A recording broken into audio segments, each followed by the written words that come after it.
Assalamualaikum warahmatullahi wabarakatuh. Pada kesempatan kali ini, kami dari kelompok 4 Fonologi Bahasa Indonesia Universitas Negeri Semarang yang beranggotakan Maulida Zahra Putratu Ain 2101421010, Fajrina Kusuma Handayani 2101421065, Ikvita Hasanatika 2101421072, dan Aisyah Syam Oktavianti 2101421093 akan mempresentasikan materi bunyi bahasa dan konsonan. Saya Ikvina Hasanatika akan menjelaskan mengenai bunyi bahasa. Bunyi bahasa adalah bunyi yang dihasilkan oleh alat ucap manusia. Sebelum menghasilkan bunyi bahasa, ada 3 syarat yang perlu dipenuhi. Yang pertama adalah adanya udara yang keluar dari paru-paru, yang berikutnya adanya alat ucap, dan yang terakhir adanya hambatan. Proses terjadinya bunyi bahasa dimulai dengan adanya udara yang mengalir keluar dari paru-paru, lalu aliran udara terhambat di pita suara sehingga menimbulkan getaran yang disebut fonasi. Setelah melewati hambatan pada pita suara, udara kembali menemui hambatan pada artikulator serta titik artikulasi. Berikutnya, proses yang terjadi adalah proses oral, yaitu keluarnya udara dari rongga mulut. Bunyi bahasa diklasifikasikan yang pertama berdasarkan ada tidaknya hambatan pada artikulasi, menjadi bunyi vokal, konsonan, serta semivokal. Vokal adalah bunyi yang tidak menemui hambatan saat diartikulasikan, sedangkan konsonan adalah bunyi yang menemui hambatan pada beberapa alat ucap. Berikutnya, semivokal yaitu bunyi konsonan yang tidak mencapai konsonan murni saat diartikulasikan. Yang kedua, berdasarkan rongga yang dilewati, yaitu bunyi nasal yang keluar melalui hidung dan bunyi oral yang dikeluarkan lewat mulut. Yang ketiga, berdasarkan ada tidaknya tegangan saat menghasilkan bunyi bahasa, dibedakan menjadi bunyi lunak dan juga bunyi keras. Bunyi lunak apabila bunyi diartikulasikan tanpa adanya tegangan, dan bunyi keras apabila bunyi diartikulasikan dengan adanya tegangan. Berikutnya, yang keempat, berdasarkan lama tidaknya bunyi dihasilkan, dibedakan menjadi bunyi panjang dan juga bunyi pendek. Yang kelima, berdasarkan rangkap dan tunggal bunyi bahasa, diklasifikasikan menjadi bunyi rangkap dan juga bunyi tunggal. Rangkap adalah bunyi yang memuat 2 bunyi berbeda dalam satu suku kata, sedangkan tunggal adalah bunyi yang hanya memuat 1 bunyi dalam satu suku kata. Yang keenam, berdasarkan nyaring tidaknya bunyi, dan yang terakhir berdasarkan arah arus suara sebagai bunyi agresif dan juga bunyi ingresif. Agresif yang dikeluarkan dari paru-paru dan juga ingresif yang masuk ke arah paru-paru.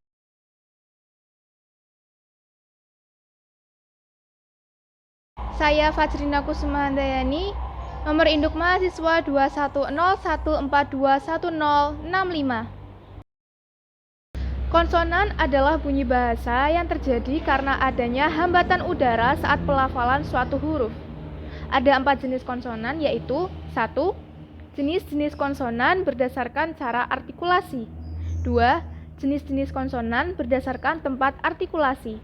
3. Jenis-jenis konsonan berdasarkan getaran pita suara. Dan yang keempat, jenis-jenis konsonan berdasarkan saluran udara. Kali ini saya akan menjelaskan jenis konsonan berdasarkan cara artikulasi. Yang pertama, ada konsonan hambat atau stop. Konsonan yang dihasilkan dengan cara menghalangi udara pada daerah artikulasi secara tiba-tiba. Sesudahnya alat-alat bicara di tempat artikulasi tersebut dilepaskan kembali. Konsonan hambat yang disudahi dengan letupan disebut konsonan eksplosif, misalnya P pada kata lapar, pukul, dan lipat. Konsonan hambat yang tidak diakhiri oleh letupan disebut konsonan implosif, misalnya P pada kata kelap, gelap, dan tetap. Yang kedua, ada konsonan frikatif atau geser. Konsonan yang dihasilkan oleh alur yang amat sempit sehingga sebagian besar arus udara terhambat. Penghambatan dapat terjadi di antara pangkal lidah dan anak teka.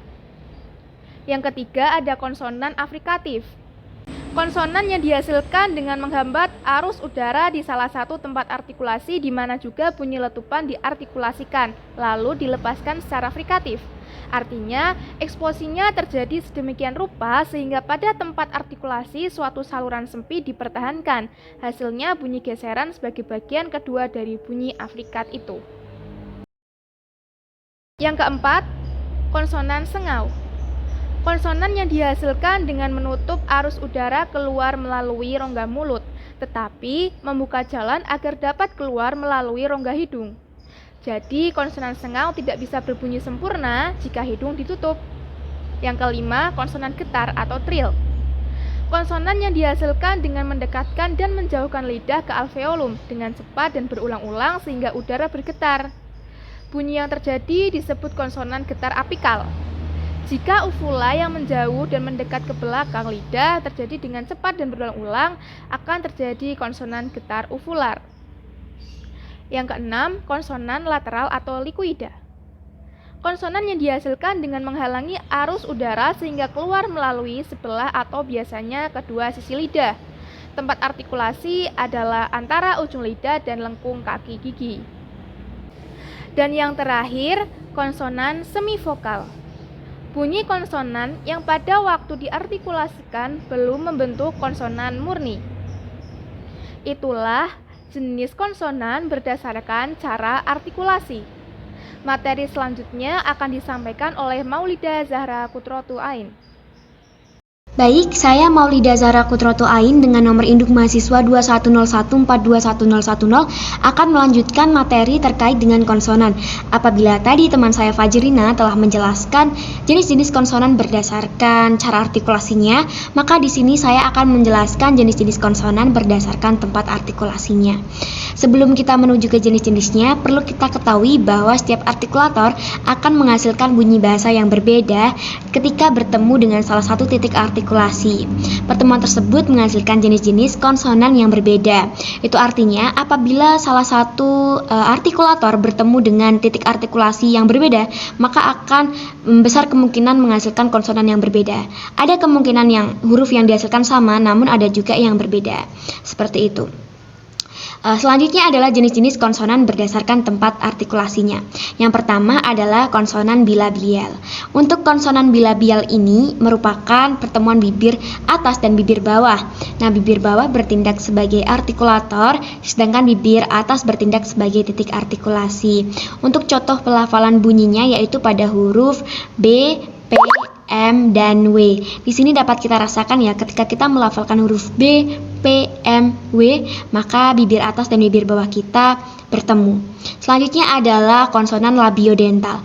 Konsonan labiodental ini merupakan pertemuan antara bibir bawah dan gigi atas. Bibir bawah sama seperti bilabial tadi bertindak sebagai artikulator, sedangkan gigi atas bertindak sebagai titik artikulasi.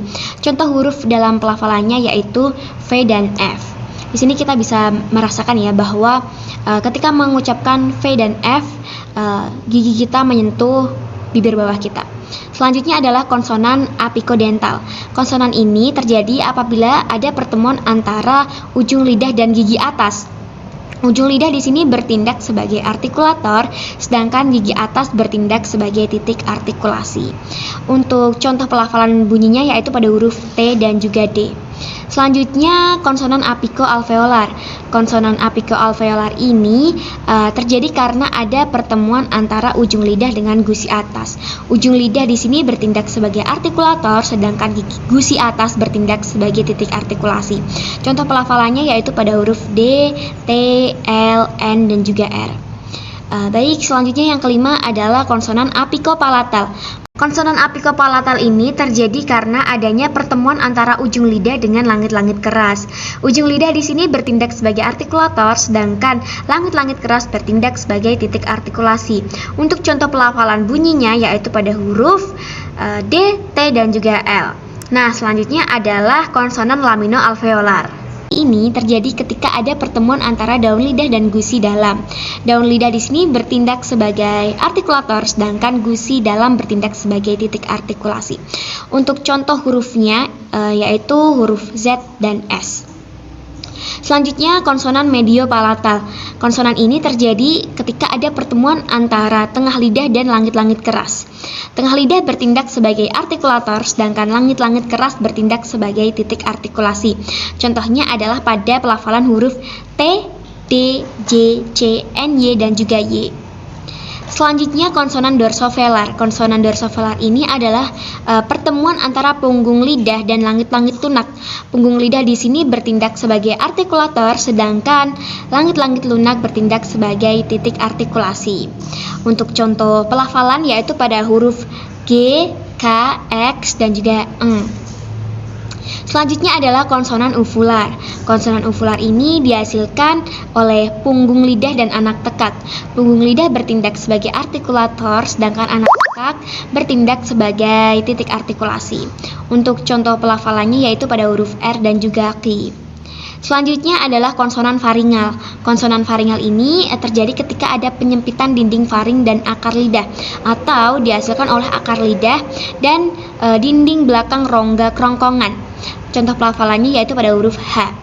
Nah, yang terakhir ini adalah konsonan glotal. Konsonan glotal ini dihasilkan oleh pangkal tenggorokan atau sering disebut dengan bunyi hamzah.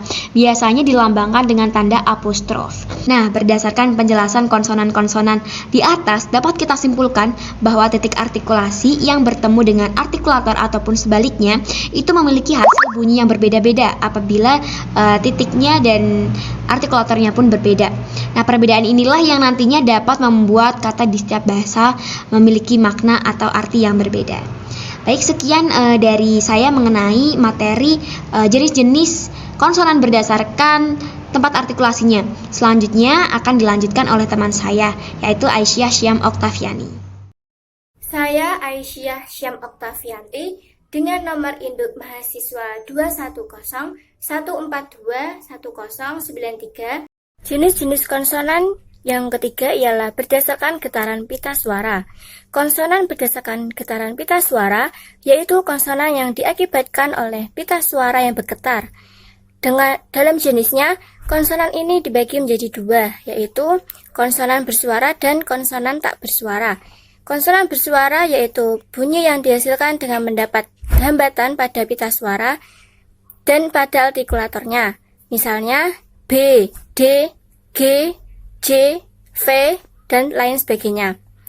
Yang kedua, konsonan tak bersuara, yaitu bunyi bahasa yang dihasilkan dengan mendapat hambatan pada artikulator, misalnya P, T, K, dan lainnya. Lalu jenis-jenis konsonan yang terakhir, yaitu berdasarkan saluran udara. Konsonan berdasarkan saluran udara yaitu konsonan yang diklasifikasikan menurut tempat keluarnya udara ketika membunyikan suatu bahasa. Dalam jenisnya, konsonan ini dibagi menjadi dua, yaitu konsonan nasal dan konsonan oral. Konsonan nasal adalah konsonan yang terjadi akibat udara keluar melalui hidung ketika membunyikannya, dengan interaksi relaksasi langit-langit belakang mulut dan lidah, serta membiarkan laju udara dari paru-paru mengalir melalui rongga hidung, misalnya M, N. Konsonan oral adalah konsonan yang terjadi akibat udara keluar melalui mulut ketika membunyikannya. Konsonan dihasilkan dengan jalan mengangkat ujung anak tekak mendekati langit-langit lunak untuk menutupi rongga hidung sehingga arus udara dari paru-paru keluar melalui mulut. Contohnya ialah konsonan selain konsonan nasal. Sekian pemaparan materi tentang bunyi bahasa dan konsonan dari kelompok 4. Terima kasih. Wassalamualaikum warahmatullahi wabarakatuh.